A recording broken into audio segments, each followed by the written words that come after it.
giving me wind and rain. You're some kind of butterfly. Baby, you give me midnight. You whip up my appetite. Yeah, you know what time it is. Your beloved game show host is back in effect with another game show whole podcast. But it's a little different this time. I remember I told you motherfuckers, you understand me, that what was gonna happen? Well, you can't be a podcast and you're the only one talking. That's not a podcast. You understand? So you probably ain't seen me in a long time, have you? You ain't seen me put a lot of the game show. Yeah, you seen me put out some stomp downs, but you ain't seen this game show podcast in a long time. So, hey, kick back, sit back, we finna get it going. Oh, it's all good. You finally got the notification. The game show podcast ain't been on in a minute. So we back. But guess what? This is the game show podcast. I'm always been your beloved game show host. But guess what? I got a smooth approach. We're gonna go and let her on in. And her name is Eclipse Deloche. She's gonna come on here and put some of that feminine game with the game show host. What's going on, my lovely sister? Hello, Prince Pierre. Thank you for the introduction. I am Eclipse Deloche with a smooth approach. Always pimping, never simping. 2024 is going out the door. What's up? Waiting for blessings and seeing what's going on. How you doing, Prince Pierre? Man, I'm doing good. You know what I'm saying? It's got to doing what I usually do, dealing with these trucks. You understand me? Getting these fast bucks, but we also doing some other things though. You know what I'm saying? As y'all don't even know, as I've been gone, y'all went on and added a little something to my repertoire. What is that? Oh, don't worry about it. You know, I'm a financial professional illustrator. Yes. I'm at the school. I went to the school of Alonzo Hall. You know what I'm talking about? ADH Wealth Solutions. I went and got my agent license, motherfucker. Passed it on the first time taken. Oh yeah, passed it on the first time taken, baby. Study. Did that in December. Okay?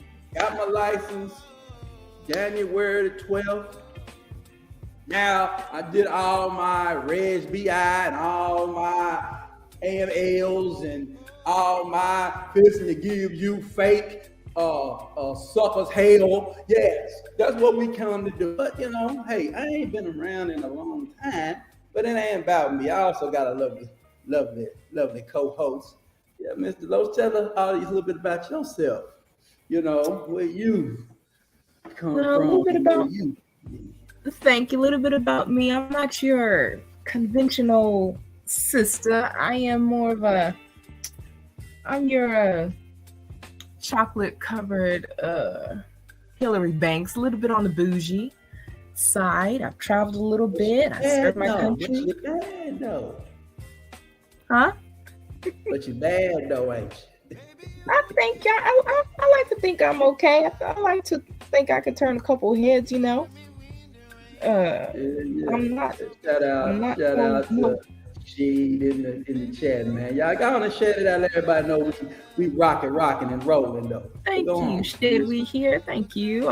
We see you, Miss Queen Sunkiss. How you doing? Thank you for coming in, folks. Yeah, y'all drop some respect down. You know what I'm saying? So, okay. Anything else you want to tell anybody? You know? Well, I am a girly girl, so I didn't really watch the game per se yesterday, the NFL Super Bowl. I was really watching for the commercials and Usher, babe, because, you know, he's Usher, Mr. AKA Mr. Still Your Girl. But what I find interesting is a lot of folks talk a lot of mess about Mr. Usher. A lot of brothers talking mess. What they talking about? Man, Look, these brothers are on. Look, Hold on. Let me ask you a question. Is these are females, or these are These are males, or these are males professing to be females? Which one is? well, okay, how can I put it? These are males with a little bit of zest in their tank, because ain't no way another man gonna be talking about another man like this. Okay, these brothers was talking. Well, first off, some folks didn't like the performance because they didn't do the songs that they wanted, right? A couple of brothers I saw online, they would talk about his body the same way a woman would. They're like, oh, Usher didn't fell off. Hold on, you're not sitting up here finna sit up there on the game show and giving me a progress report on these Negroes. These Negroes is over here properly. Let me put it in my game. Mm-hmm. They are properly dissecting Usher. Excuse my French. Mm-hmm. Like Chris Pierre will properly dissect the bitch. Yes. You're not saying that. Yes. I look, bro, I was just confusing you. I said, wait a minute. I don't understand why y'all looking at this man's body like that. That's for the ladies. The game was for the men. The show was for the ladies. And these brothers was talking mad mess. Oh, brothers was really mad about the whole Alicia Keys thing, because these male folk, I'll call them male folk, because ain't no real man gonna be commenting on no other man's situation or talking mess, I should say. They a lot of them felt some type of way about the way he was grabbing on Miss Alicia Keys. Well, guess what? They've been working together for years. And guess who had something good to say about it? Swiss Beats, her husband. He said, we ain't doing no hating over here. Y'all got to see two legends do their thing. It was a good show.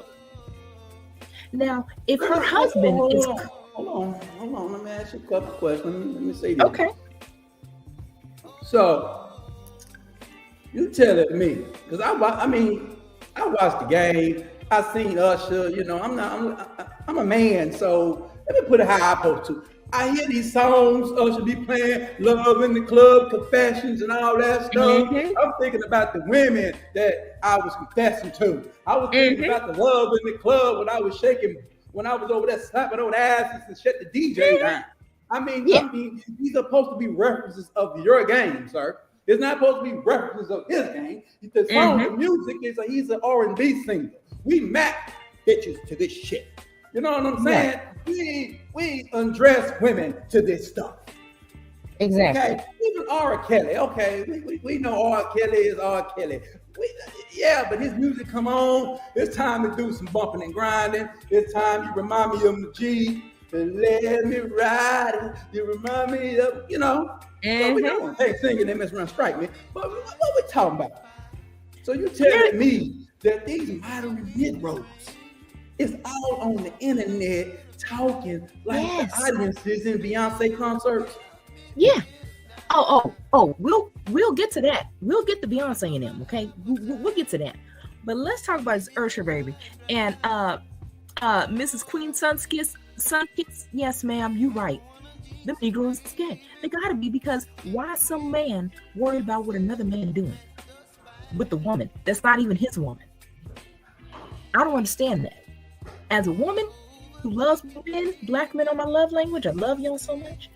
Why are these men commenting on what another man's doing? Because Usher, let me say this on this comment. Usher, let me tell you something. Usher can't steal no woman of mine. But first of all, I'm clean. Okay?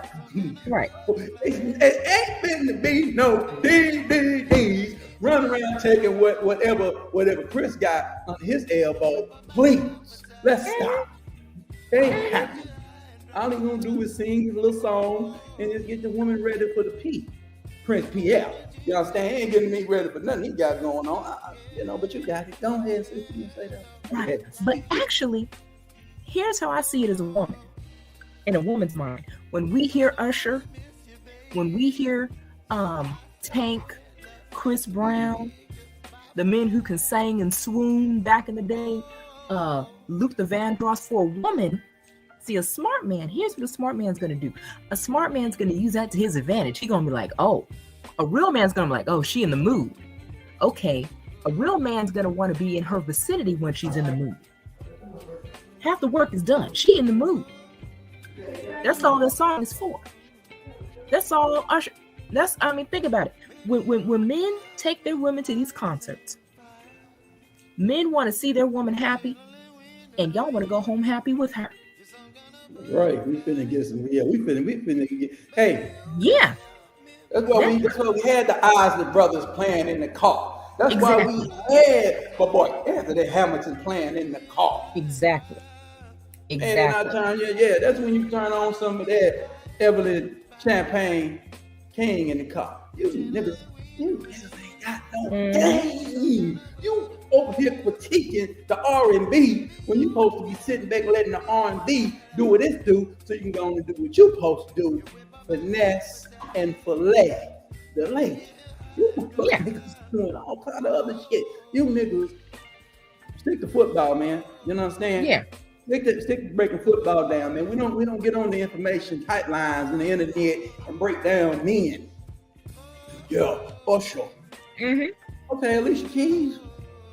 Well, yeah, I wouldn't pay Usher no mind when I seen Alicia Keys, boy, on them keys with that red outfit on. I said, whoa, my type of man. Look at that woman.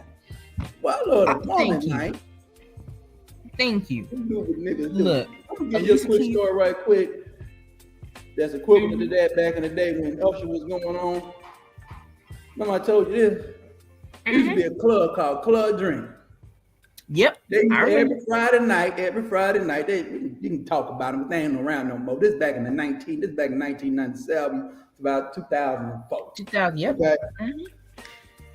So they had Friday nights was stripper night. They had the male strippers first and the female strippers last. Yeah. Now what we did as men, when the male strippers come, we all went to the other side of the room because they had the other side in the back with another bar. So we go back there, chop it up, talk a little shit, and then we have a female, a little female over there at the little bar at the corner. She watching it, and she let all the men know when it was over, and then we come on out and get with the gal and let the females do that thing. See, the Generation X, we had our stuff organized. These millennials and these zennials and these quennials and these whatever the hell they call themselves. Learn about wrong things. You're doing every ungodly thing with your mouth. You're doing and you're saying every ungodly thing with your mouth, and then you want to get mad because Usher is doing us doing what we supposed to be doing. Right. Exactly. Because as a woman, when I saw Miss Alicia Keys, and I'm not attracted to women, but I gotta give respect where respect is due. Them yams was yamming. Sis was looking good. She's getting in shape. She's getting healthy. And hey, sis, we make it doing her thing. Yeah. Doing her thing. Make it clap over there, Miss Alicia Keys. Miss Lee making it clap over there. Give her a round of a motherfucking applause. Yes. Yeah, she was definitely, man, look, because when she stood up off that piano, I said, wait a minute. Marriage life is looking good on her. Because, she also has a product line for yoga. So she's into yoga and eating healthy and all that. So, it's paying off. Sis is looking good. Okay. And respect where respect is due. Well, that's what's up. Well, give a round of applause to the Super Bowl. Some people didn't like the Super Bowl. Some people did. If you comment on the Super Bowl right now, told you niggas that Holmes don't win it. It is what it is. He halfway to GOAT status. He's not GOAT yet. But if he come back next year and do something ain't nobody else been done, three-peat, then he is the GOAT. Because now he's in rare air. He be the Michael Jordan of football. All right? So that's all I got to say on that. Of course, our regular ass team over there in Frisco, over at the Star. We'll get to them on Stomp Downs. Stomp Down Lives will be coming back. It won't be, this is the Game Show podcast. When the Stomp Downs come back, I will get more on the sports, but congratulations. I'm happy that the 49ers lost. Why? Because I don't want them getting the 6 before the Cowboys get to 6, so they can keep losing. I don't have a damn.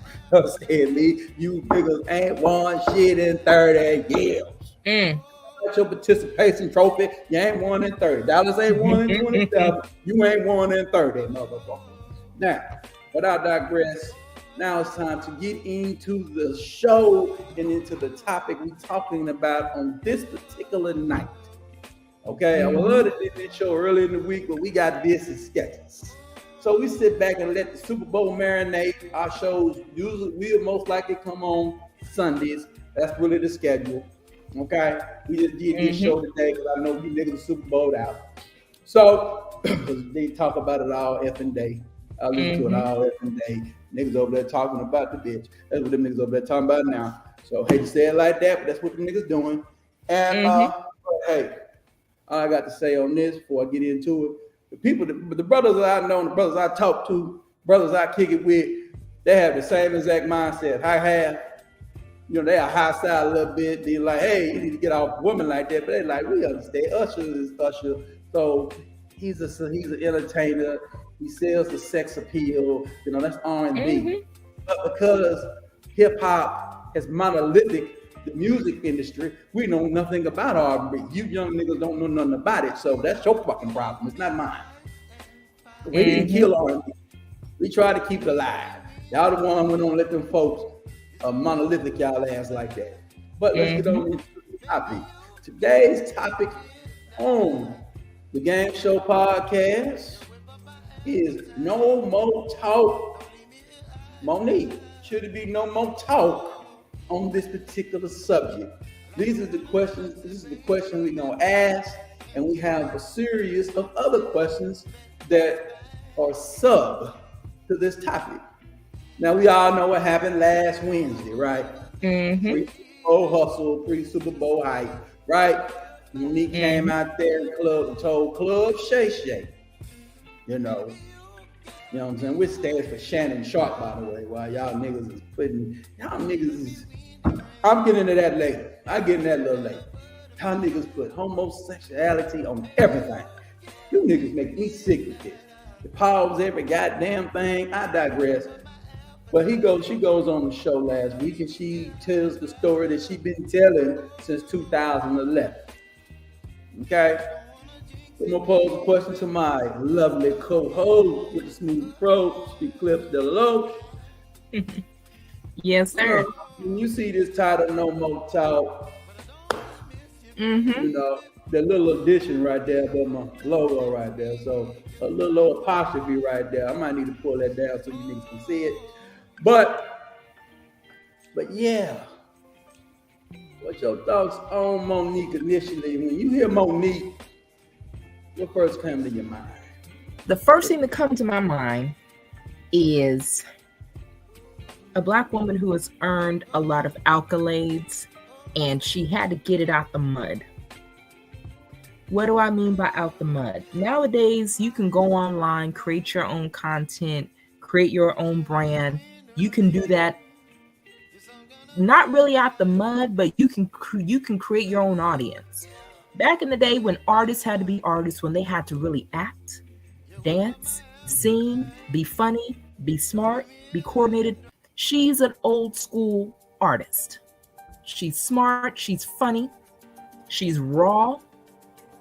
She makes people a little bit uncomfortable in her comedy shows, which I kind of like because real life is raw and uncomfortable, you know. Real life is not going to be smooth. It's going to be a little bumpy. It's going to be a little ugly. So that's what I think of when I think of Monique. I think of that old school, for real artist who earned her accolades and awards and Grammys and nods, and, you know, she's written books that's won awards. That's what I think of when I think of Monique. Then when I hear about her, and not just this recent interview, but a few years ago when she was duking it out with Netflix about the pay. We get into that. Hold off on that. Not yet. That's okay, no problem. Okay, that's cool. We get into that in a little bit. Okay, that's cool. My initial thoughts on Monique is, you know, from the Parkers, right? I remember her from the Parkers. You know, she's funny. Remember her from Roscoe Jenkins? You know what I'm saying? You know, putting them hands in the... Yeah. What about Monique's comedy so good? is that she took the heavyset woman and made her sexy.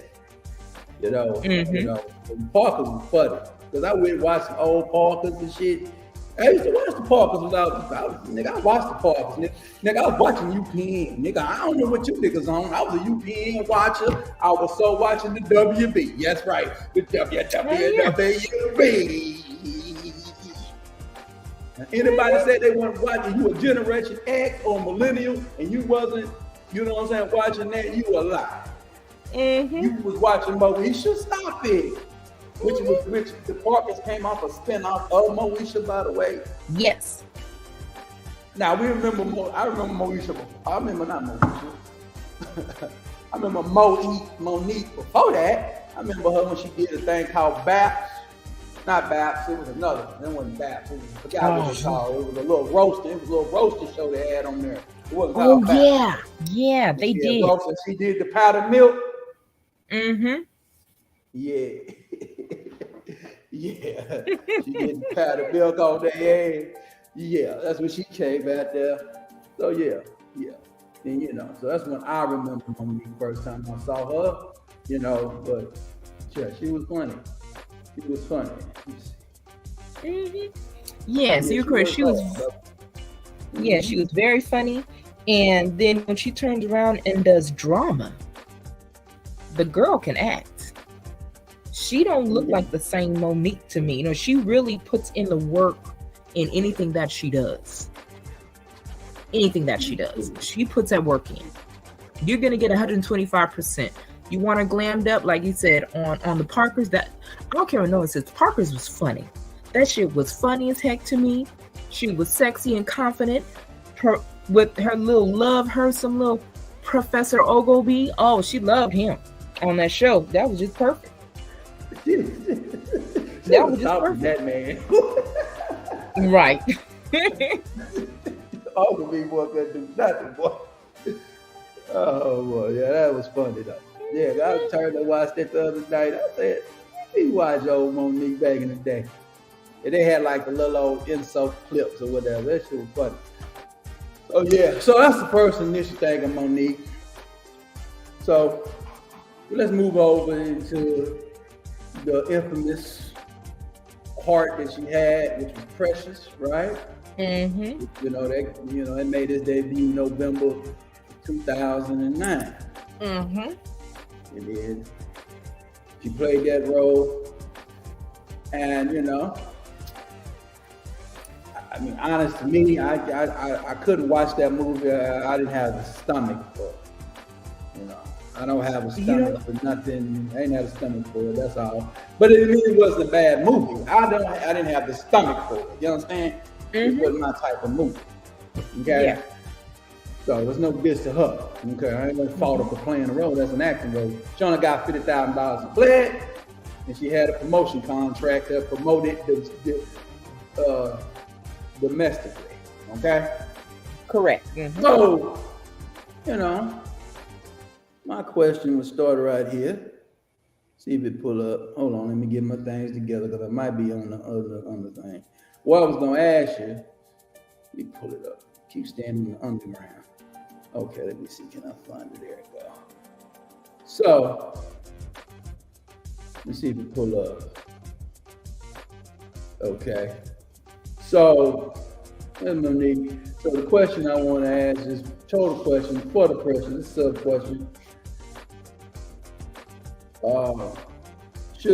This is to y'all. I don't need you to answer this one. The clips. This is to the audience. We're gonna answer this question. Do y'all think should Monique continue to talk about the aftermath of Precious? What we'll do, we'll get into some aftermath of Precious, and see if you remember these accounts, right? So we know that the culprits is Tyler Perry. He's one of the culprits. The other culprit, you know what I'm saying, is we now let y'all know, okay, disclaimer, we call this woman awful. Now, why I call her Harpo? She called her own production Harpo. So I call her Harpo. I don't call her by that name her mama gave her. I call her Harpo. So that's them the two people right there. Mm-hmm. Now, people ask where Lee Daniels at. No reason to bring them up because they reconciled right after they got into it on the set or whatever. They reconciled right after the movie was over, so they good. So we don't talk about reconciliations over here. We talking about the problems going on, right? So back to Monique. So what do you? Let me put those out for now. So what do you think? Let me ask you this question. What was your initial thoughts when? Let me ask you this. Do you remember when you first heard this story about Monique's problem with Lionsgate, Tyler Perry, and Oprah? I do remember. When you first heard it without all the facts. We're gonna get into the facts, stats, and exacts in a little bit. But before you got all the facts, so we make assumptions. We all do, right? Mm-hmm. We assume a little bit. What was your first initial take on that? My first initial take was I was honestly kind of not surprised at what she was saying. And the reason why I was not surprised is because it seems like in not just Hollywood, but Black folks in general, we have our people that we like as Black people that we have made gatekeepers that Black people will defend tooth and nail. We will defend someone that we don't know. Well, not we. Too many Black folks will defend someone that we don't know. We don't know the whole story. We just like that person, or we like their art. We like their content. So we feel so emotionally tied to them. And I feel like that is one. Which one you think? Who do you think they were defending? Was it Monique? I think people were defending Oprah. People were defending. Talking about Harpo? Yes, sir. Harpo. Yes, Harpo. Yes. Yeah, we talk about Harpo at the game show. Yeah, we get it right over there. We don't you're right. You're right. Yes, I think people. Mm-hmm. Yes, I think people. But you call Oprah you want to. I ain't gonna tell you what to say. You call her whatever you want to call her. But call her Harpo. You can call her Harpo if you want to call her. Okay. Thank you, sir.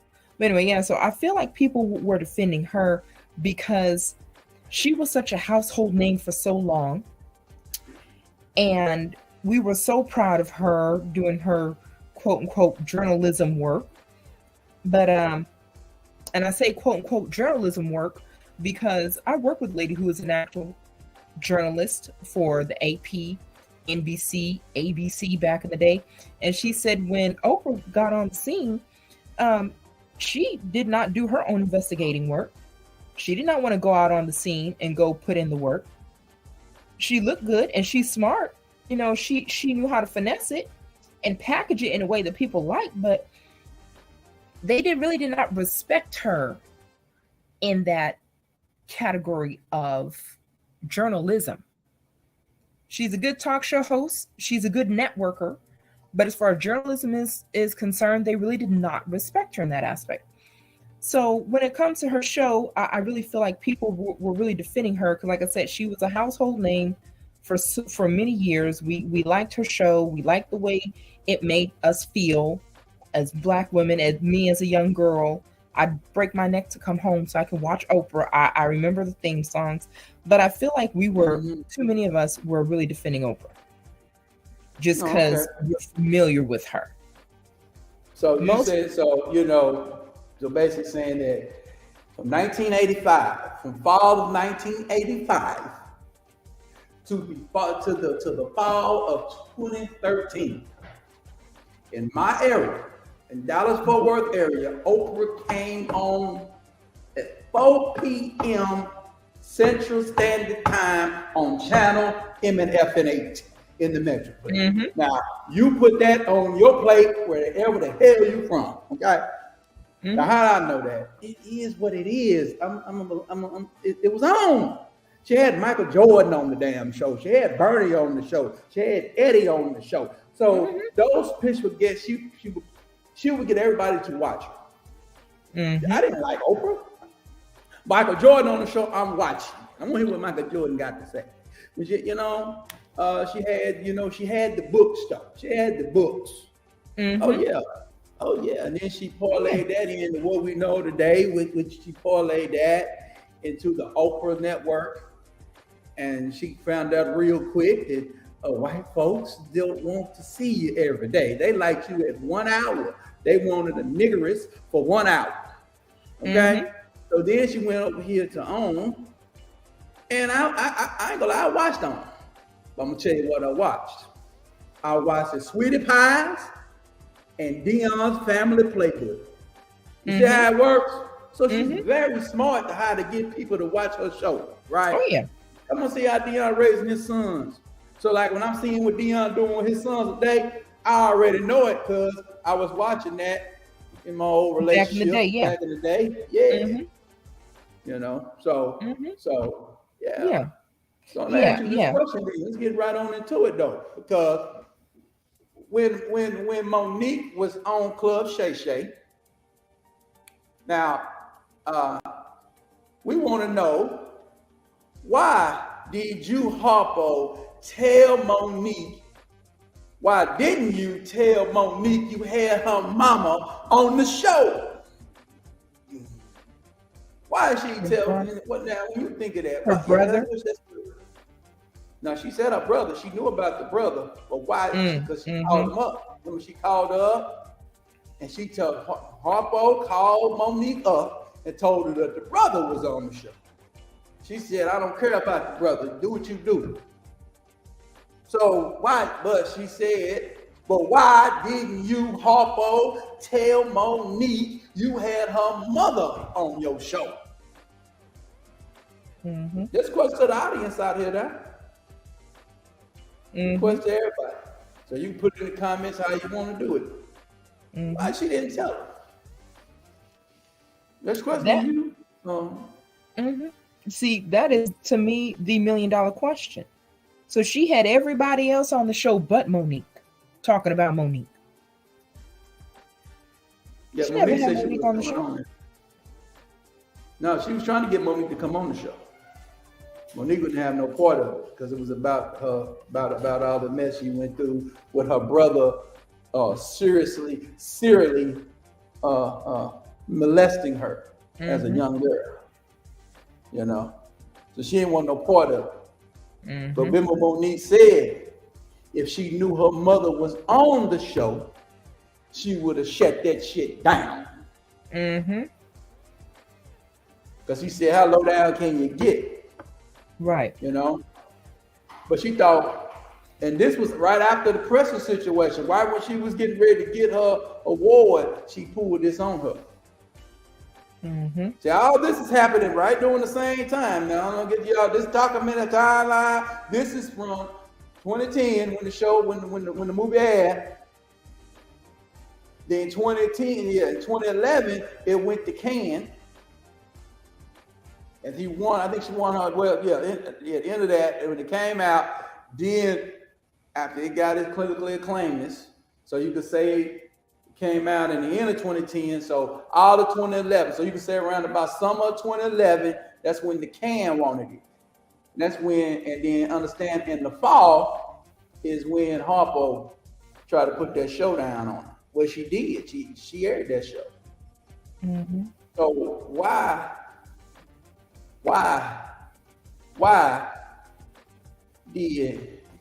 she do that?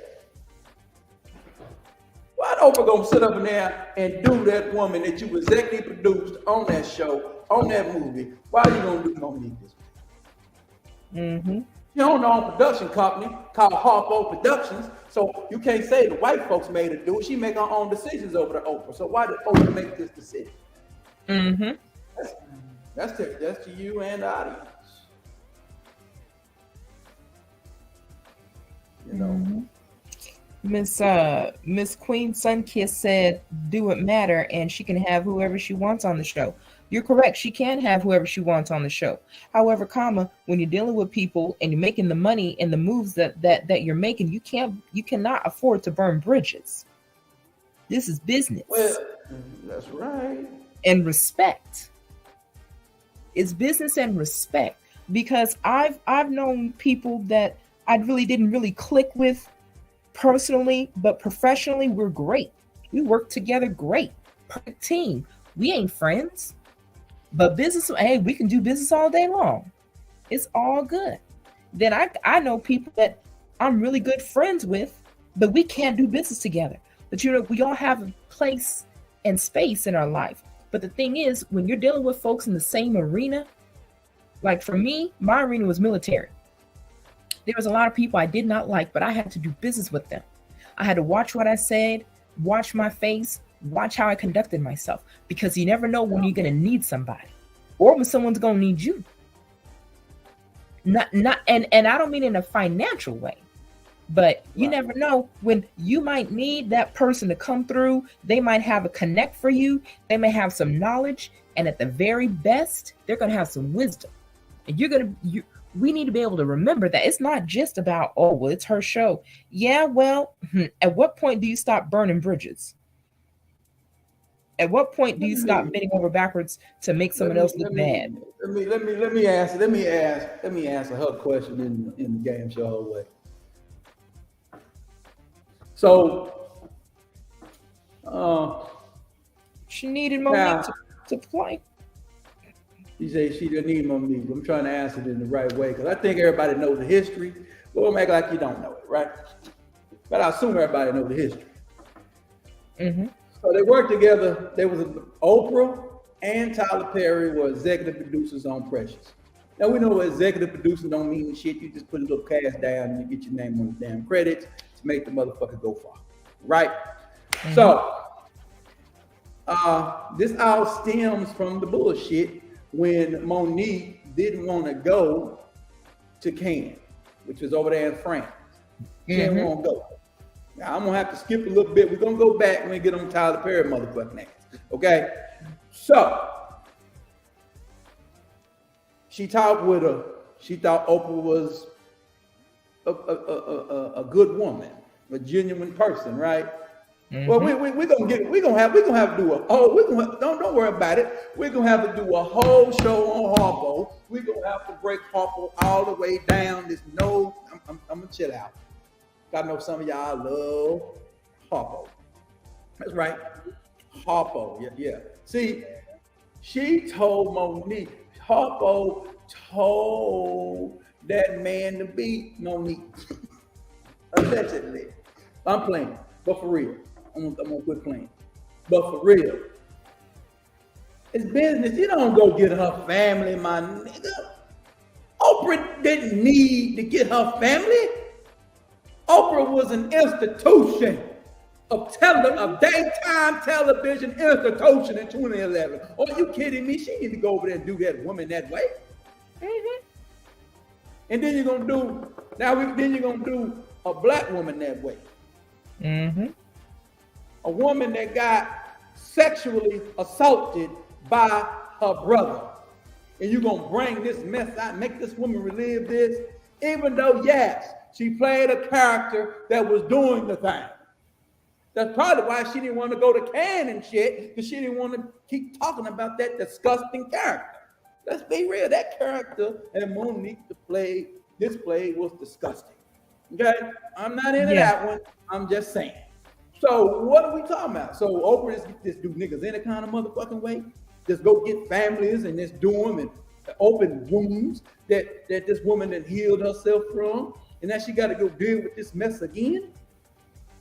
You trying to tell me that Oprah Winfrey, I'm going to say her name now because I'm talking to you, but Harpo is going to sit up in here and emotionally beat Monique. That's why I call her Harpo. Because she emotionally beat Monique with that mess. And like she said, she knew if her mama was on that show, she would have went on there and said, nah, give me my mama on the phone now. She knew if she told her that her mama was on the show, she knew that Monique gonna shut that shit down. Mm-hmm. Because one thing Mo Nique ain't, she ain't low down. Okay? Monique might Mm-hmm. portray some character's own character, but this is the true character of Harpo, which is her birth name spelled backwards. She had the damn thing all up over there, what she called a production company. So I don't want to hear nothing about this woman. You know, y'all telling me y'all gonna co-sign Oprah because you saw her on TV for 20 years? For 30 years to be exact. For 30 years? Man, I don't give a damn if I seen you one day or 100 days. I find out on 100 days you're no damn, no good motherfucker. You're out of here. Mm-hmm. There's no Right. seniority for whole shit. Right. Right. We don't do that over here at the game show. And we don't do that shit in the everyday life. We do not kick it with unsavory characters. We don't kick it with folks that's against the will of God. That's against God's appointed manifesting elevation. That's what we do here. You ain't on that. Get the hell away from around here. We don't want nothing to do with it. And we're gonna move on from Oprah, unless you got something to add on Oprah. Got any tidbit of Oprah or something you seen that's a little isolated out of this situation Oprah done that you're like, what the hell? It could be whatever. No, sir, you good. I agree with you. And to bring up Miss Queen Sunkiss, she said Oprah been a dirty mofo. That's all I knew. Yes, ma'am, Miss Queen. You sure right. She been dirty. She also said Been Oprah dirty. ain't never gave a damn about black people. You damn right. She gives a damn about she over there at Epstein Island, in her letter, allegedly. And then I said, okay, I don't co-sign, but she is who she is. Yeah, she's a no good. I'm gonna tell you something. You know what I know Oprah Winfrey wasn't no good? My grandmama Leona B told me in '86. Now she didn't tell me directly, but she told everybody in the room one time. Oprah was on. She said, whoever, that fat, she said like that fat bitch ain't shit. You know, yeah, shit. Yeah, that's what she said about it. You know, I laughed too when I was a little kid. So I always remember that. That you know, my grandma said that woman ain't no good. So I said, okay, I'll wait on them to show me.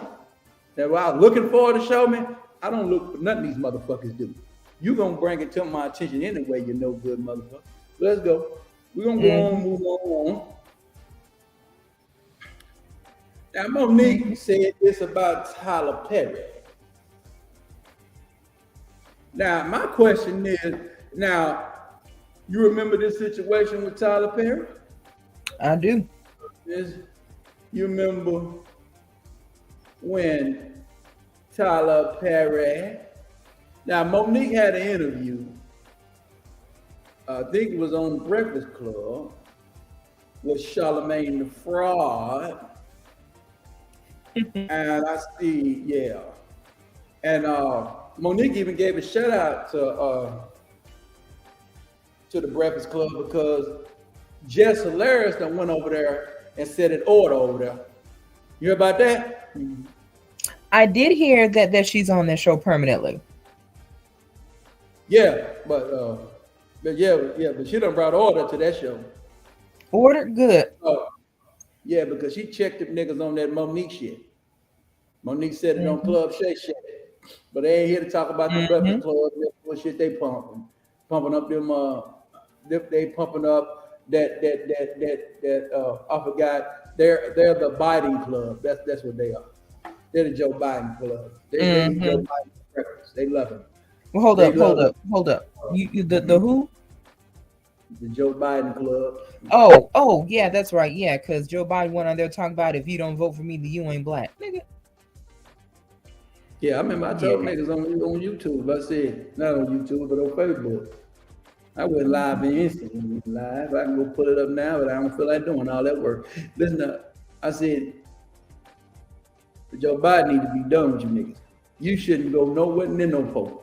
You need to stay away from around now. Because one thing Trump ain't never did, walk up on no nigga and tell no nigga, you vote for me, you ain't black. Trump say, vote for me, I save your money. I put some money in your pocket. You have a good job. At least he gonna lie on something good. This nigga here gonna tell me and lie on something that's terrible. But we ain't here to talk about that sucker. We ain't worrying about that indolent, you know. We ain't worrying about that indolent. So the question right here will be, why didn't you pay Mo Nique to go to Cannes and promote Precious, Negro? Now, you know, why he just didn't go and chunk off 50 grand, $450,000? Because you remember this what they falling out over, right? Yeah. Oh yeah. I remember. And I really think the reason why Tyler did that or did not pay her is because and I'm a fan of Tyler Perry to a point. I say to a point because personally I'm really sick and tired of Madea. Can we get something else? He can do other things. I think the reason why he did not do Monique right is because he still has that Chitlin Theater mindset. Okay, the whole shuck and jive and we're just happy that we got a black owned and operated any and everything. So she's gonna want to go on and do it and promote it. No, you paid her to promote stateside. You did not pay her to go overseas. Time away from her family. When she and anyone who remembers when that movie came out, Monique promoted that movie everywhere she went. She was on the sidewalk whenever she was out and about. If someone put a microphone in her face, she talked about that movie Precious and the significance of it. And Gabrielle, I think her name was pronounced Sibude, I believe. I don't remember how to pronounce it. Sedabay, yeah, thank you, yeah, yes, Sedabay, yeah. So she would say the names, and she said, "Oh, Mariah Carey's in there." She did her due diligence. When Monique works, like I said, she works. You cannot say that woman is not on her grind. You cannot say that woman is not a hustler. She works her ass off. She gonna do it, and then you're gonna turn around and not pay her. All Monique has to do is walk in the room and say, "I'm Monique. I'm in this movie." That's all she got to do. Yeah, that's basically saying, how bad you want me to really promote this. Exactly. Now, let me break this down a little bit. So she said on the Club Shay Shay that she asked Tyler. Now, she had one thing that Tyler Perry offered to pay her at first. Okay? I heard that because I heard this story about 5 times over the times. That was significant times when she told this story. So she said that, I'm paraphrasing, that he offered to pay her. Now she come on Club Shay Shay and say he wouldn't pay her. Because he said, he went to her and she said, "How bad you want me to go? I'll go, but you're going to have to compensate me. You know, throw her a nice little 20 grand or something like that. 20 grand piece. Let's throw her 20 grand. Because she already had got Liongate. She got Liongate. They was going to give her extra 2 weeks out there. They was going to comp her for the stay and all that. She said that she was doing her show. She got through doing some other things, doing some comedy. And she said she had a little downtime where she could relax a little bit with her family. Okay? And they want her to go to Cannes, right? So that's all she said, right? So that's why I'm asking this question. That, okay, you want her to go, why you just didn't negotiate? Or what about like this here? You don't know what of a Pandora's box about it, then you could have done what I call a disclosure agreement where she don't disclose that she got paid. A lot of things you could have done. So, okay, I need you to go, Monique. What we need? She said, she just told me, goddamn, 25, 30 grand. I go. Throw it up. And then he said, okay, well, I can't do that. Well, just put in the thing. I won't disclose that you paid me. That's it. And they kept that down. Nobody would have knew. You know, if that's what it was about. But Tyler Perry said he's not paying. He said he's not paying money that he shouldn't have to shove out. But you begging her to go though, telling her that what she said on her dime. Well, she wasn't gonna pay anything. It was just gonna give her time. She wanted to be compensated for the time. Yeah. Remember, I told Lionsgate was gonna comp her. They were gonna give her the hotel, the plane accommodations, and she could bring her family out there. Lionsgate told them, "No, we don't pay money out for promotions." That's the first time they told her no. Lionsgate said we ain't paying you. That was the first no.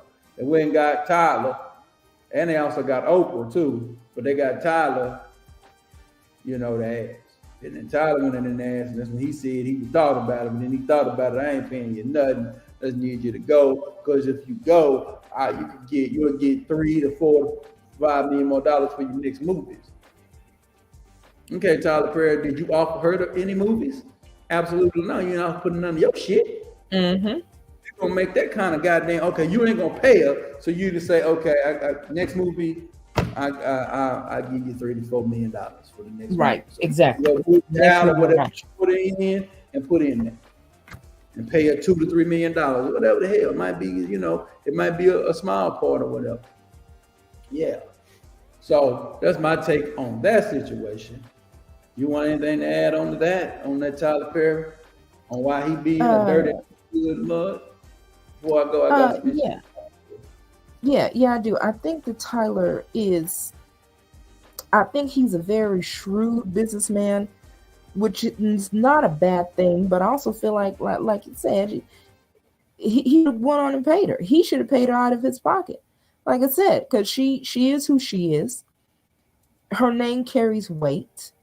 And the fact that there's people overseas, and I know this for a fact, having lived in Germany as a young girl, the big names, they see them overseas. They will take that stuff and they translate it. Not only that, if you remember back in the day when the military had the USO shows, they would bring, I saw what's his name, Music Soul Child in Japan for free on the base when he was at the peak of his career.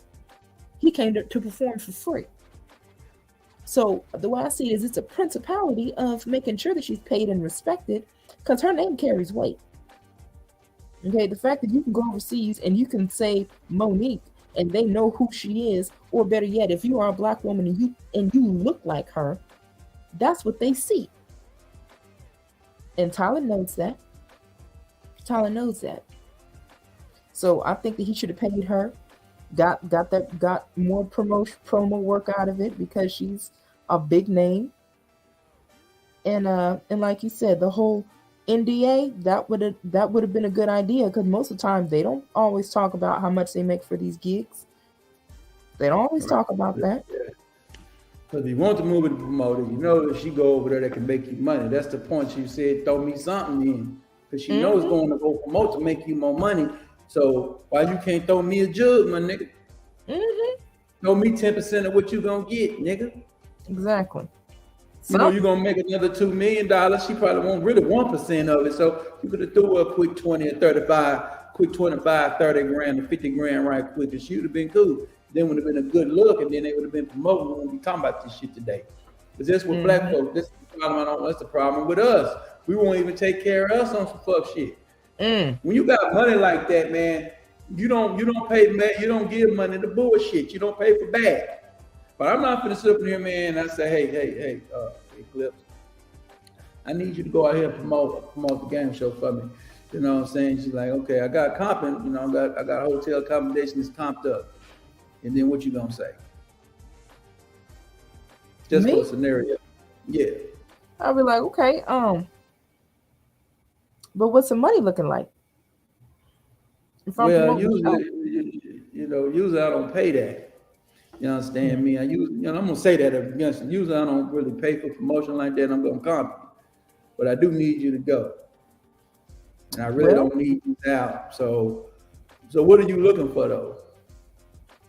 Let's see. It's kind of new, trying to get it up and going. Not too much. I'd say about, I'm good with like 15 grand. Because I have to make sure stuff is set with me at home. Yeah, I got to make sure bills stay at home. I got to make sure my son's taken care of.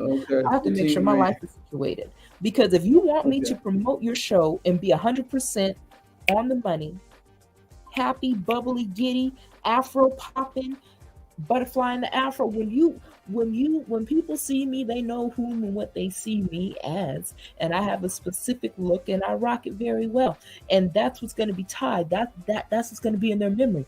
Oh, the game show. Okay, I know that chick. Oh, she. Oh yeah, that's a girl with a funny name.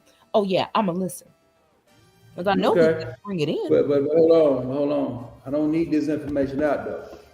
So you wouldn't sign a non-disclosure agreement because I don't need you telling nobody I'm paying you for this. You know what? Ain't nobody got to count my coins but me, so that's not a problem. So will you sign the non-disclosure agreement? You agree to sign it, or you I get the will. lawyer look at it with it, or you agree to sign it with the 15 on top? Yes, we will. Yes, we will have our legal team make sure everything is in order the way we both need and want it to be. And mum is the word. I will go and promote the show like it's nobody's business. All right, and then I come out back on. Shit, I'm gonna have to pay 30. Shit, in my mind, okay, let's do business. All right, yeah, because you already done promoted. That's how you do business. Now these are billionaires. They don't become billionaires and shit because but he was a billionaire at the time. Nigga had money, so he was probably 400, 500 millionaire at the time. We ain't talking about this nigga in 99, 98. 99, 98, you can say shit like that. Nigga, I don't got it. But no, not in 2011, 2010, 2011. Now you worth about 400 million, that bro. So you can easily pull that little 20 man. Made sure he could have threw it a 20. Went on over there, made a phone call to Lionsgate, made a phone call to somebody else, find a way to get the money accounted for back into your pocket. Say, hey, I need an extra 50,000. And you get that extra 50,000, peel that off, man, and you good. I mean, there's a lot of ways to move money around. They got money like that. They can move it around and make it work. But he didn't want to do it, so he didn't have to do it. He wasn't entitled to do it, but you want people to do certain things. You really want them to move. You trying to play the game of later, and she said, just give me something now, so I'm cool. I can live with it. So I ain't moving. But she's not being a slave. You understand me? Because they come slaves all the time.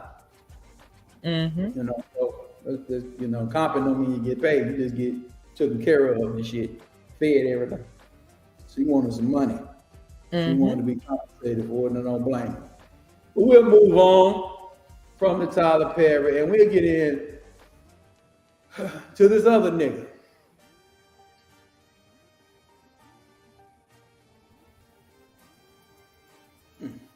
Let me see what's going on. I ain't popping up. But I'm going to pull it up. Hold on. I'm going to pull it up in the back. Yeah, we're going to pull up this Harvey nigga. This sucker, this goon, this trick. This nigga is everything that a black man don't want to be. You understand? Now listen up. Now you might want to be rich like him or whatever, but I don't want nothing what he got going on. So here you go. So you pull him up. Ask this question, right? It says, why did you tell Monique that she has to sell out to get money in this game? Why did you tell her that?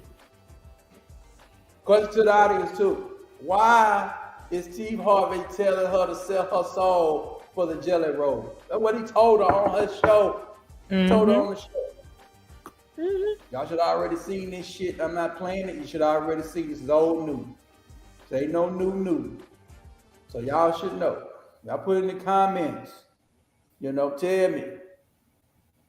Why did you tell Monique that she has to sell out to get money in this game? Why he tell her that, in your opinion?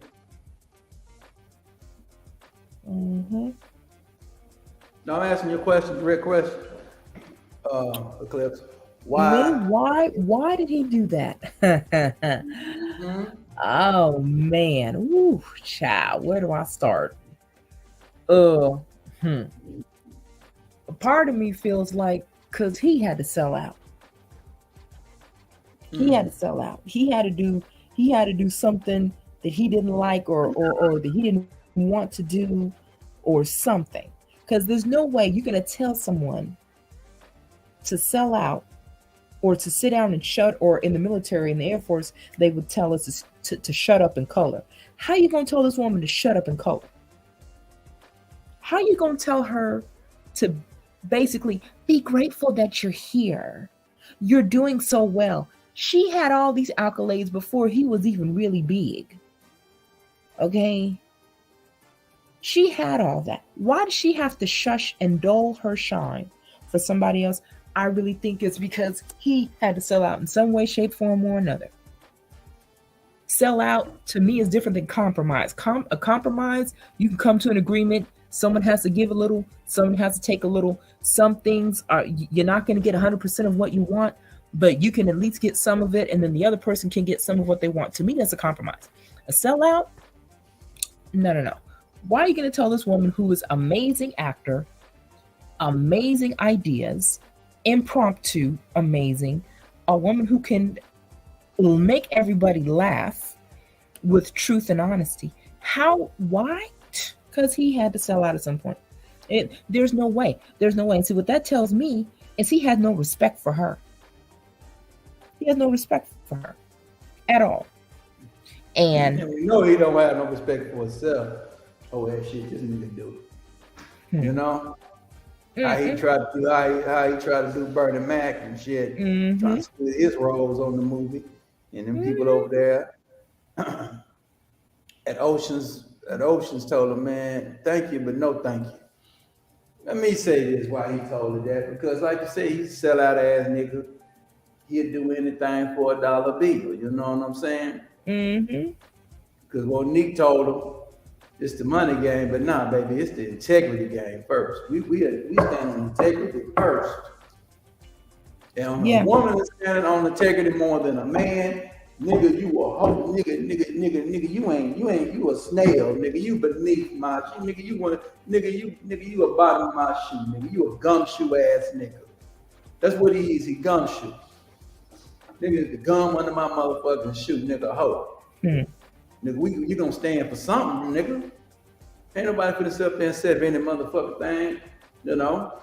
Ain't nobody gonna sit up here and set anything. And you will. You know what I'm saying? I mean, we know about your track record, nigga, with you and these women and getting all on the internet, telling everything. I don't want to hear nothing about this nigga. I got on your ass before last year, nigga. Pause. I bust your head wide open last year, nigga, with this game. Nigga, you anti this game. You're fake as fuck. You ain't standing on shit. That's why you lost everything, and that's why your ass on fucking. That's why that's why Kelly Clarkson took your show, nigga. Kelly Clarkson took your show, nigga. Kelly Clarkson took your show. How you let Kelly take your show, nigga? There's no diss to Kelly. I don't, Kelly seemed like she might be a nice little girl, man. Ain't I heard Kelly ain't doing anything for a jelly roll. I heard that. But she got the complexion for the protections. They gonna let her in anyway. But I'm just saying, brother, nigga, it ain't my brother. Nigga, what we doing? We heard about all the dirt you doing, man. Hey, Cat Williams told you, we heard what you did to Mark Curry, nigga. Took his whole act. Then you don't even get into that. But I'm just gonna say this about Mr. Steve Harvey, and I'm gonna move on from him, is that you don't give people bad advice, man. You don't sit up there and tell that woman that she had to do that, telling her she gotta take her butt over there, I got another guy that forgot to make a thumbnail on him. I might make one while I'm talking to that nigga. But yeah, what is he talking about, man? That nigga, we can't co-sign it. We just can't co-sign Steve Harvey over the game show, and we not. Move on to the next guy, because like I said, that's just pretty much. These questions is just dumbfounded. They not really need to be answered. It's like, why? What are you gonna do? These are black folks doing other black folk like this. supposed to be in your, supposed to be, supposed to be good people you dealing with. Monique is a good person. That's what she come down there, and she's stern. She's not gonna play. I heard about the Willie Packer. We need to get into him down the line. What is we talking about? What is we talking about? You got anything you want to add on this, Steve Harvey? You talk about the advice that he was giving her. I read younger, didn't know, naive, learning his books, Act Like a Lady, Think Like a Man, part 1 and 2. And looking back and seeing, he had some good information in it, but these women were just eating it up like gospel. And that's what he stood on is, how to get a man to respect you, how to get a man to do this. I feel like he was trying to use that same type of hustle, if you will, on Monique to get her to do what he thought she should do for her to not be as great, or for her not to see as great, for her not to see how great she really is. I feel like it was like a head game because Monique is a very stern, in your face, honest woman, black woman, dark complected. I'm going to tell you about yourself and read you like filth woman. He don't like women like that. He likes a nice little docile, cute, quiet, not say anything. Just, oh, yes, okay, huh? Oh, you talking about the same one, but the same women that be letting the bodyguard run up in their back? Because, his stepdaughter is taking all of his advice. Oh, you talking about Miss Laura? Yeah, yeah.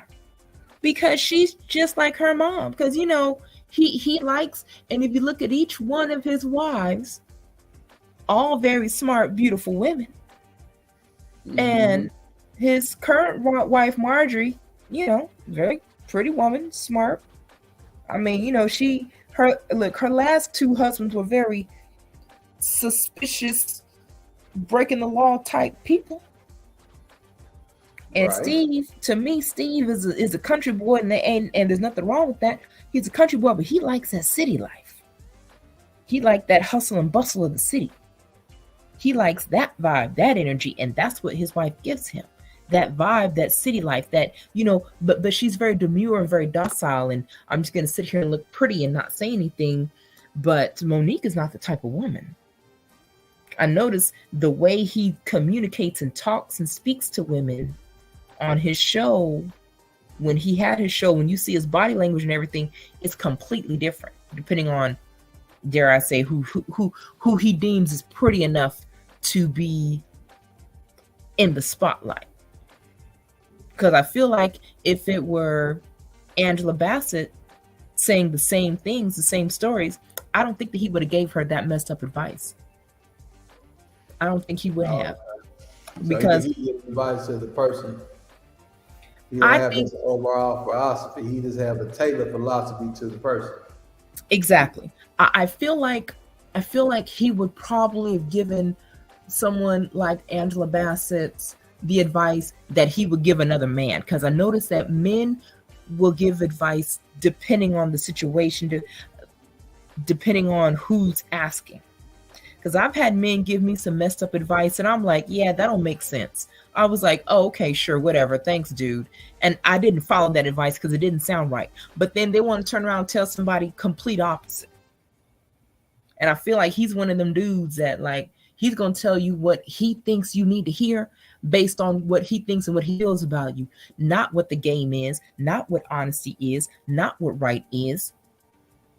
Just like when Monique said, you're a big, fat black woman. You're lucky to be here. That's what I heard when he was telling her that messed up sideways advice. That's what I felt. Okay. Because he don't, and one more thing, he don't give his stepdaughter that advice. No, he ain't gonna give her that advice. Yeah, whatever so advice he's giving her is trash because she run around here and throwing up. Come on, I'm not getting into Lori right now. when she No. had the modern day version of Denzel in the game, and she let that nigga run out and go. What part of the game is this shit? I don't give a fuck how corny this motherfucker is. The motherfucker can make this motherfucker's an actor. This motherfucker And he's $50 million a movie. Yeah, and he's a good guy. He's a good man. Decent man. Come on now. You don't want to do nothing with the corny guy. Right. Yeah. But God, ain't she my broke up business. with him. It is what it is. Go ahead. Sorry, yeah. See, I feel some type of way for that because she broke up with him to go be with some dude, some white rapper. And I was like, okay, you say so. I mean, Michael B. Jordan, shoot, girl, please, you better act right. Some men. She went over there and then she took her ass over there. Who's the other nigga? I built this shit big by brick. I ain't gonna lose this shit the way another nigga talk. You know who that nigga is, right? You know who that is. That's Frank. Franklin Saint. Yeah, old Franklin. Yeah, she ended up getting old Franklin. I think his name is Idris, something like that. Yeah, she was with that nigga too. Yeah. I mean, she dated Diddy and his son. So yeah, we know about Diddy. Yeah, and his son. Diddy. So yeah, the sickness. What Diddy dated her. Diddy's son dated her first. Then Diddy backdoored his own son. Diddy, you a no good motherfucker. Like that nigga said, they got a picture of Biggie. That say Biggie wasn't cockeyed. He had to keep one eye on Diddy.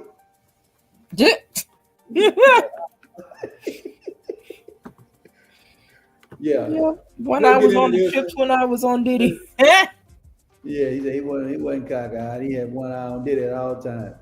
He says, down low D-L-U, better known as down low U. You hear about what Euclid said? Lord, what did he done do? Let me see, can I pull it up? Let me see, can I go get the information on it, nigga?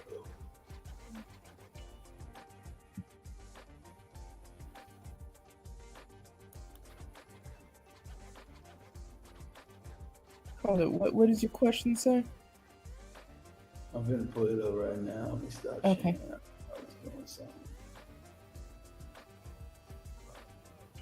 I was gonna pull something up, but I said, why is your co-host asking Monique about her husband and who her husband rather sleep with? Why the fuck are you asking? Why you got your co-host playing these games with a grown ass woman, my nigga? Cause you got that order. Because he said when they played the game, he said he called up. He said Monique said on Club Shay Shay that nigga was mad when she called him up. Because he asked, the question was, we're gonna play a game, you rather. I said, you rather, let's paraphrase, but also exact. Who do you rather your husband Sydney have sex with? Have sex with Lee Daniels with a condom, or you rather have Sydney have sex with Superhead Steffens with no condom? That was actually the question. Hold up. That's what his co-host asked Monique. Yeah. Oh, Lord. And Monique went off. They have no respect for her. Monique didn't go all crazy. She hurried up and called DL Euclid. Down low Euclid. She called down low Euclid and asked him, why is your co-host asking me these inappropriate questions? On top of that, this show will not be aired. Just because of that, you will not air the show. So I had to take the show down. So basically, it was a wasted 2 hours. How long the interview was, it was wasted, and she left. And then D.L. Euclid went all on the damn internet talking about Monique. You are no good, Monique. You a complainer, Monique. You lied. You did not get a cease and desist letter on me. No, but she was. If you did not comply to what you said you was gonna do, that was her next step that she was gonna take. If you did not capitulate to her demands, so the overall question is, what the hell is going on with DLU? What you think about this nigga? He has no respect for her at all. None. You don't have no respect for Monique. What? And Monique is a stomp down sister, 10 toes down in the game. That's why he does not respect her. Because she knows that he's going to call anyone. She will call anyone on their BS. Why would a man ask any type of sexual question about another man? Now he didn't ask the question, but he had his co-host, a woman on there. He had a woman. You know what? You're right, but here's the thing. Yeah, but okay, hold up. But here's the thing. He has to prove that because that's his show and his name. He has to prove whatever questions are asked. So as far as I'm concerned, he might as well have asked the same. He might as well have done it himself because he had a co-sign. Right. Yeah, because that's his money and his license or his whatever. If something goes down, the FCC don't like it, they shut all that mess down. No. He has no respect for her. He has no respect for her. And dare I say, I strongly doubt that he has respect for any woman that can be seen as competition to him. Well, you know, they're both comedians. They're both comedians. They both came up in the game about the same time. Yeah, they did. Monique didn't have it as a woman as easy as the men. Okay. So she knew she had to go harder. She knew she said, okay, if we're going to be on this Kings and Queens of Comedy tour, I got to be as funny as these men. I got to shut it down like these men do. So she's already looking at it almost as a competition. There's nothing wrong with it, but this is business. So on stage, they got to compete, right? Yeah, sure, everyone went to go see it and everything, but behind closed doors, you still got to be professional. So what I don't understand is, what is it that made him think that his co-host could say some stuff like that? How comfortable do you think he is with the co-host and her to even ask that? I don't understand that. And you know, look, if somebody, I wish a female would ask me, would I rather my man be in bed with another man or another woman?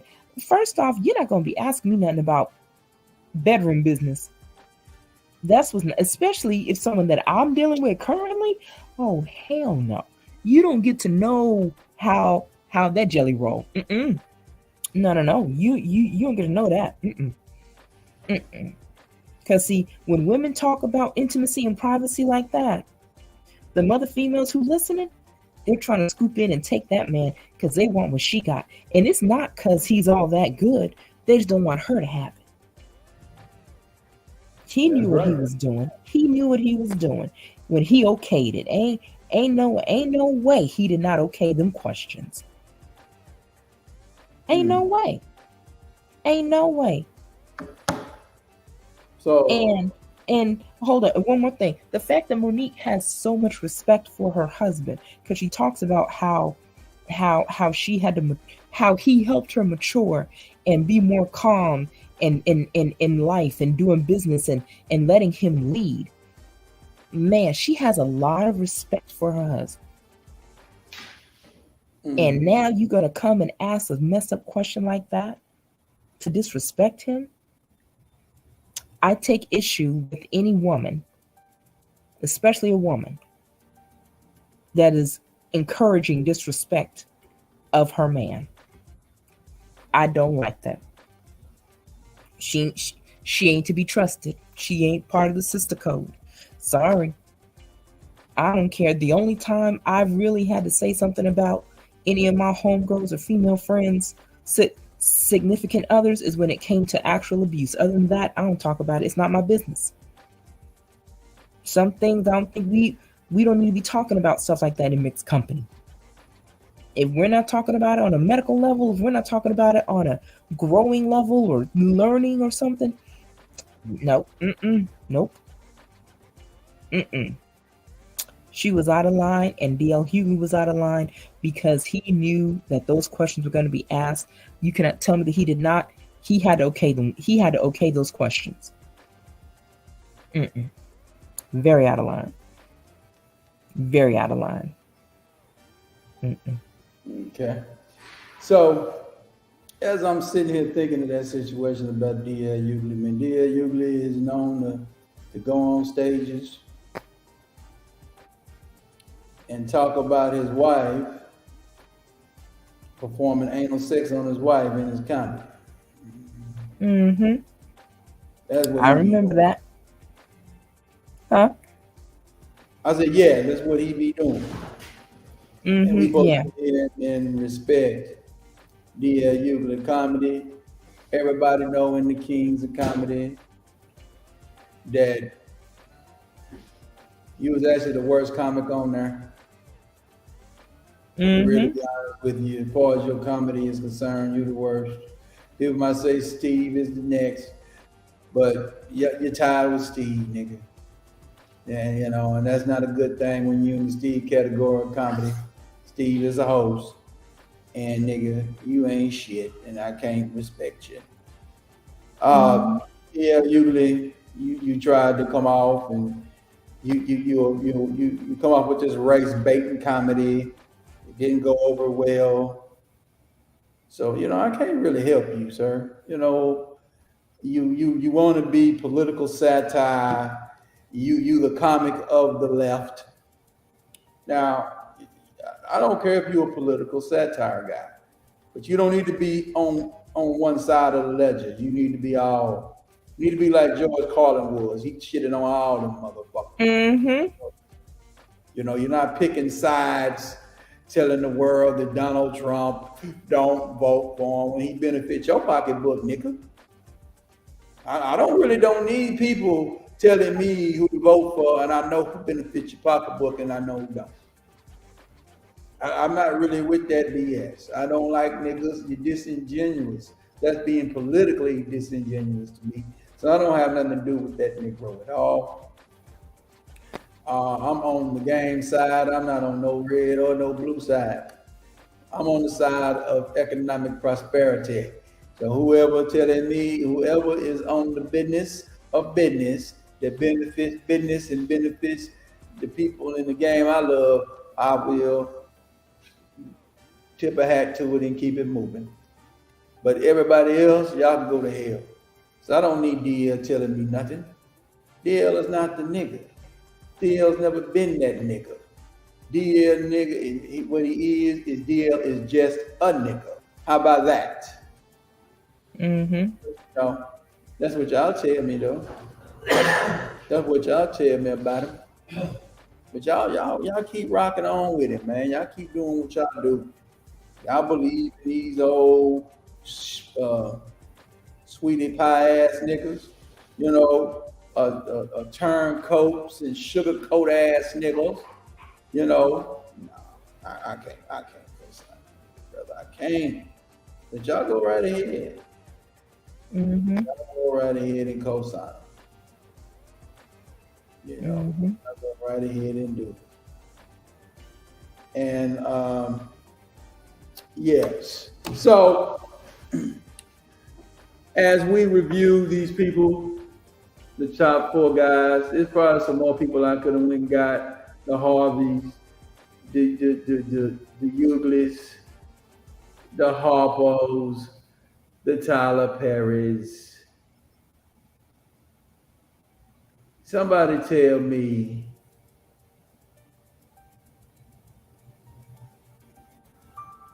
should Monique not talk about these people no more? Or should Monique continue to talk about these niggas until she feels like she don't need to talk about them no more? Honestly, I'm kind of split on it. I'm split on it because On a business aspect, it's some good knowledge to understand that what's the saying? N- Not all skin folk is kinfolk.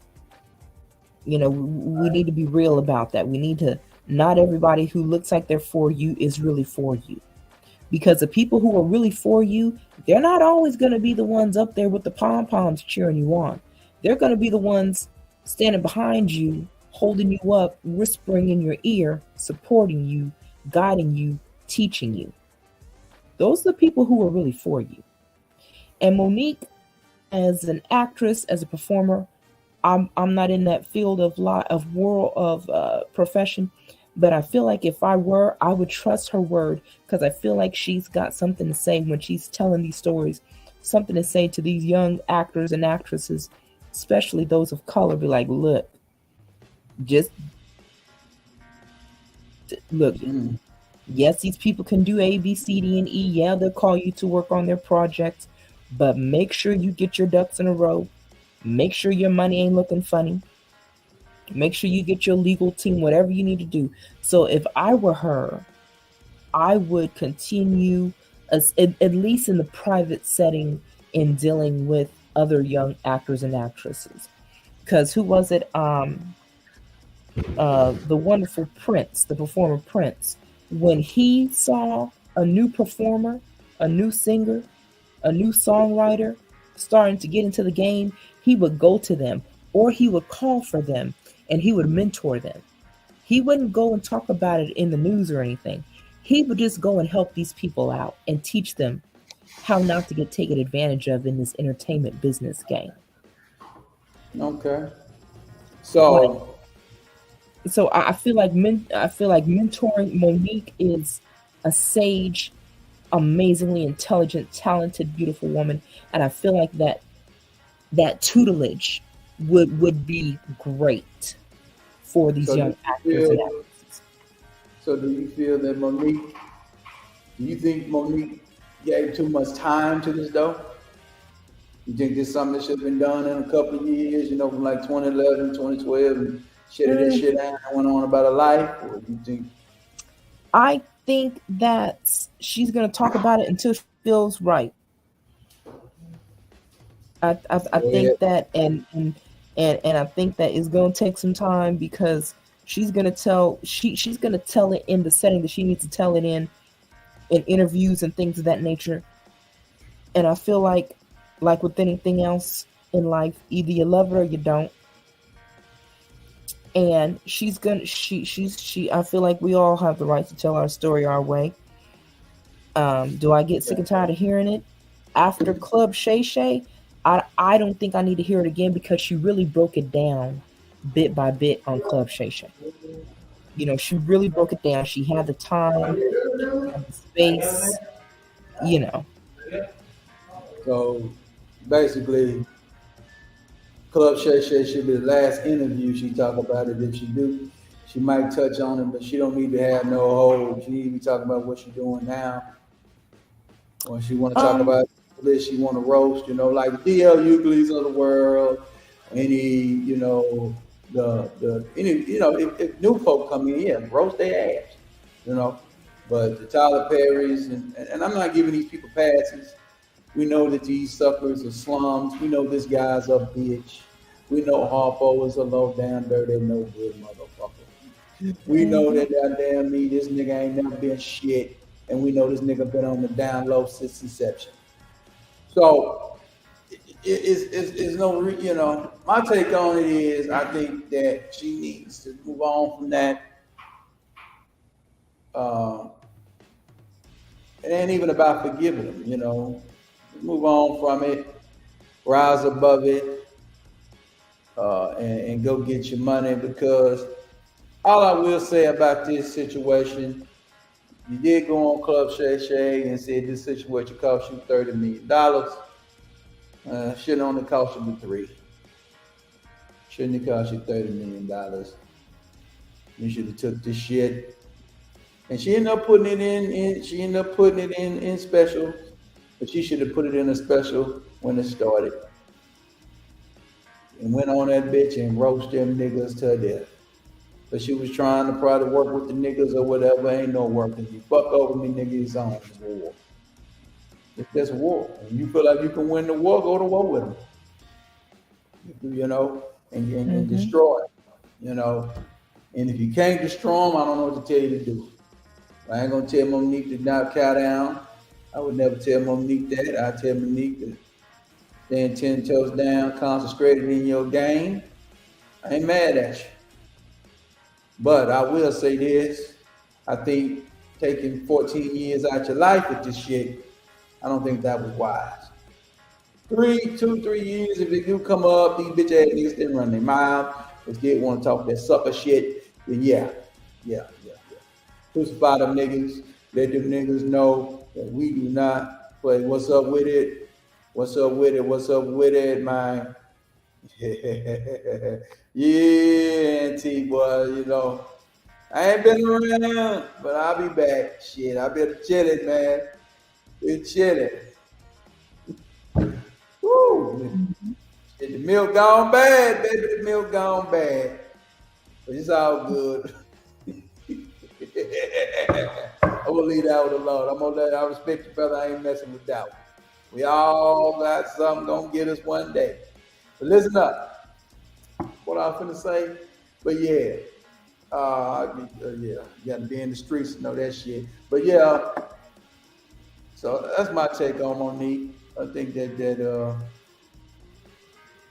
she didn't put the game together, man. She delivered it real well. The club over there on Shade. But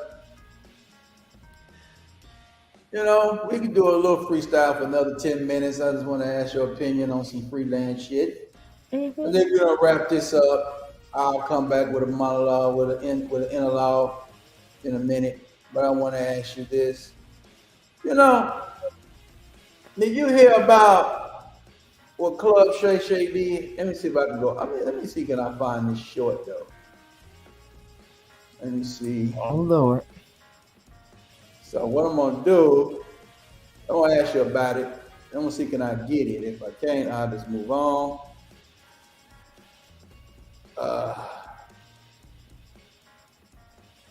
Let me see. Let me check it out. Okay, so y'all see that? So let me go back. What I wanted to ask, let me go to the short side again, so I'm gonna get smashed on.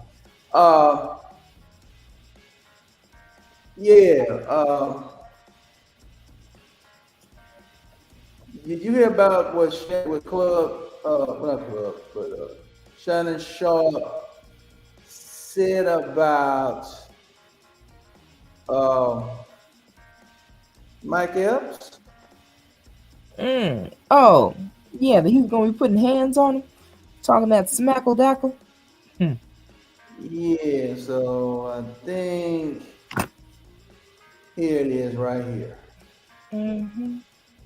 So I read somewhere that he was gonna send his goons out after Mike. I'm gonna fire this shot over your head, mofo, and you will know exactly who I'm talking about. Yeah. Mention my name again. Yeah. And I don't like doing this. Yeah. But you're lying. See, and I don't care about all that other stuff, but I won't let you lie on my name. Yeah. I don't know who you talking about, but I'm with you. Say my name again, and I'm gonna release the DMs because you're lying. You say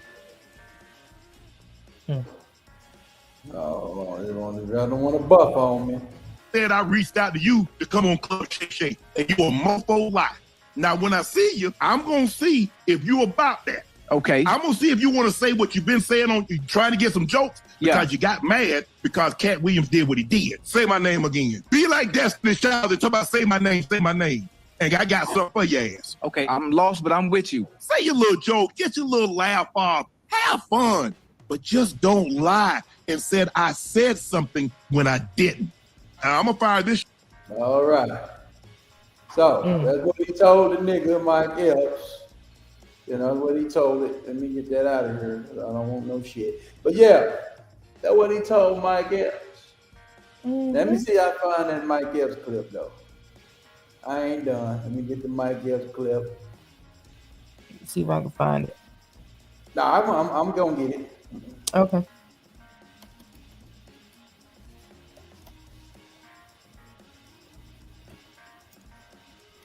Yeah. Mike Epps, Shannon Sharp. Hope to find it in a short. That's the best way to do it. You don't get harassed in the short game. Here you go. Mm-hmm. So here you go.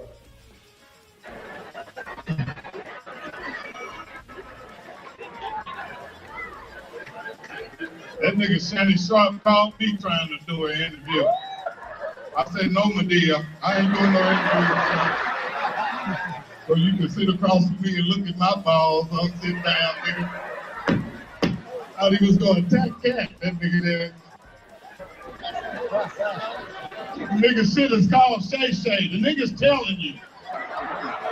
Put a wig on that nigga and tell me if that ain't motherfucking Medea's sister, nigga. They exposing every motherfucking body. They got TD Jakes fucked up. Now that's fucked up. All that money that nigga done got from God, they done came out on him. That's it. But yeah, so so what you think about that shit? You know what? I don't. Mike Epps is. I feel like he ain't got to stoop that low to be funny. Okay. Two, he's not that relevant that Shannon would interview him, because even before the Cat Williams interview, Shannon was interviewing people who are very poignant, very smart, head of their game, you know, people who are movers and shakers, not just famous, cool people. He's interviewing people that really make an impact in their field, really doing their thing. And Mike Epps is funny, but he's not at that echelon of Monique, of Cat. He's not in that echelon of beginning, middle, and end. The way he tells the story is hilarious. He's funny, he's goofy, but I don't know. I need to see Mr. Shannon Sharp say that, yeah, I want to do an interview with this person. Because he did an interview with, oh shucks, I forgot his name, another comedian. He's not been in the game as long as Epps, but he's really making a big moves in the entertainment industry. And he started his stuff off online, this other comedian. You see Young Fly? Yes, him. Thank you. Yes, him. Yeah, DC Young Fly. And I'm like, okay, so you know, I saw that interview. I was like, yeah, I learned a lot about these people in their interviews. I like to learn people's backstory. Whether I'm a fan or not, I like people's backstory. I like to see how they got there. I have a lot of respect for people who are willing to share, you know, the not so pretty aspects of this Holly weird, because it is weird. But Mike need to be careful, because Shannon is a big dude, and like you said, that man ain't got nothing to lose. So, buck if you buck. Yeah, it's kind of ironic though right now. I mean, I know people saying, why does Shannon got smoked for Mike Epps and whatever? Well, he lied on him and said he lied on him about he called him up and he was trying to get him to come on his show. That makes him look desperate or whatever, and Shannon's not having that. Man can get in pretty much. He probably can't get Oprah or Tyler Perry, them people to come on the show. Probably cannot. But he can pretty much get anybody he pretty much wants to come on the show. So he know you're not turning him down. So he did reach out to you. You would have been on the show. So you know you capping. That's the first damn thing. You know, you capping. Now if you say you don't want no part of the nigga show, you don't want to go on the nigga show, then that's a totally different thing. But you ain't got to lie on the nigga and say that he hit you up. And then Shannon said he got the DMs, you got the DMs. So he told him to keep talking shit. We're gonna put them DMs out, and then that's gonna probably force Mike Epps to want to get more ignorant and say, hey, pretty much you see me, there's gonna be some shipping and handling going on, man, if you see me.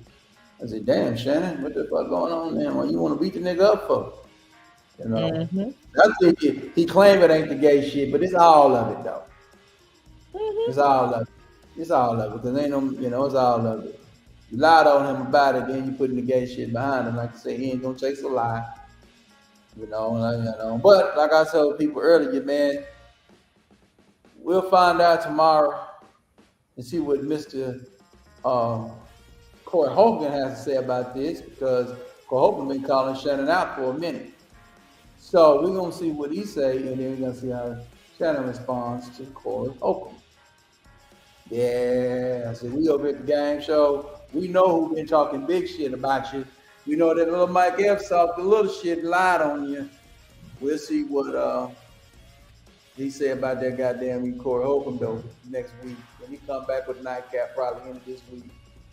I don't know who he interviewing this week, because it ain't been promoted yet. But at the same time, we'll hear what Mr. Corey got to say. So that's what came out today. So that was the hot news. That was a little news in the Gospel to Go Flow news today. I don't know what else going on in the news. You know anything else that's going on in hot topics you've seen on any social media you've seen today? Can't think of anything right now. I think you covered it all. Okay. So I think you covered all the relevant what's going on in these internet streets. Yeah, the internet streets, man. The internet streets are good. We had a good time today, man. Hey, welcome to the game show. This is the Game Show Podcast. Game Show host with a smooth approach, man. You already know we stay on G code, which is game code. You know what I'm saying? Which is God code, man. You know what I'm saying? We give you some fair use. You understand me? Yeah. G1, which is game one. A1 means alkaline up in the game. So we try to stay on the high side. And this is what this show is about, man. No more talk. Should Mo Nique continue to tell the story of the aftermath of the precious promotion? That's what this show is about, man. It's also brought to you by Prince Pierre. You know what I'm talking about? FPI, man, financial professional and illustrator. Hey, you're looking for. Shoot, I'm good. I'm getting a little tired. But if you're looking for wealth products, for as insurance products, for as annuities, you understand me?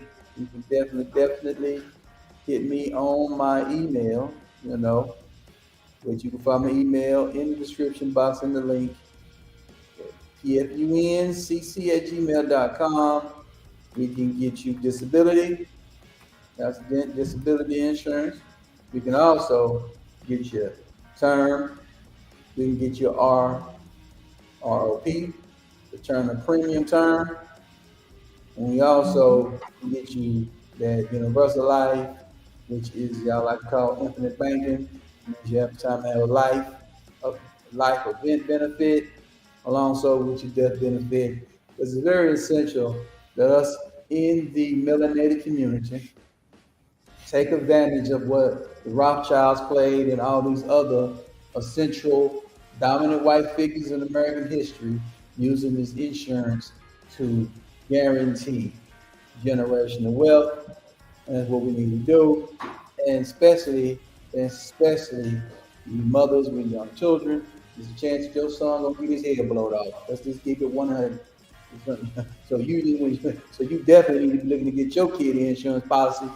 Okay, Grandma had insurance policy on me when I was an adolescent. She told me straight up she had one on me. She had one for $1 million. So, she couldn't get one on herself because she was too old.